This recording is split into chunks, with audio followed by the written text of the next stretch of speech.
morning ISU and welcome to another weekly video.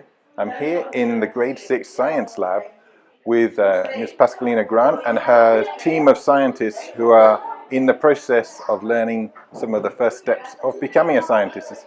Grade 6 have been looking a lot at safety in the lab, and today they're having their first opportunity to learn about how to use a Bunsen burner, heating up some water and testing the temperature until it reaches 100 degrees.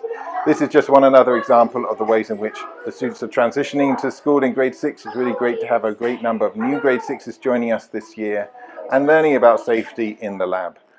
This week we've had our great senior school open house, which was great to see so many families in with us yesterday. Next week we have our PCA bus tour on Thursday morning and a lunch for all of our new families to join us to welcome you to the school. So we hope you join us for that.